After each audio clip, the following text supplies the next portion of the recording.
So, with that being the case, that's definitely a theme there. But then, we gotta come on, this Black Velvet. There's more layers. What's actually going on with the words? Here we go. So we already talked about the 9 being flipped upside down, right? So we're spinning numbers. The 9 to the 6. Okay.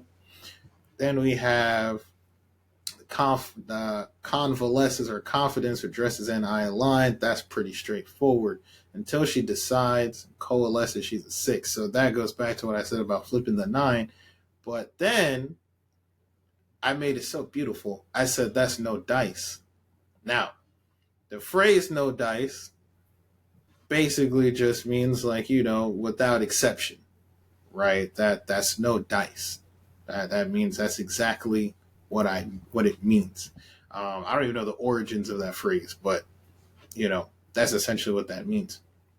But then the dice ties it back together because dice flip, right? You flip a dice to get a number, do you not? We're talking about flipping numbers.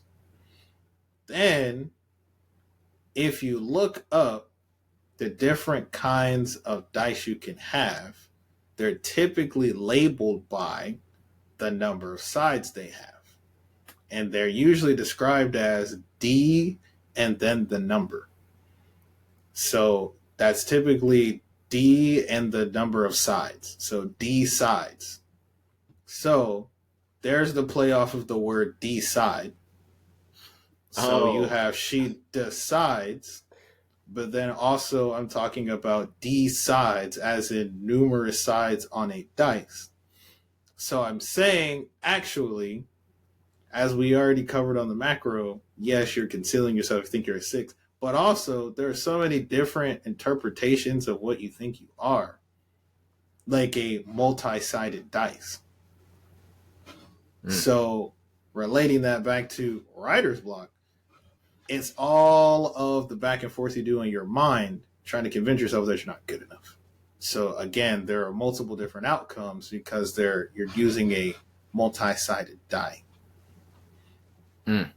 Brilliant. D sides. Very much well thought out.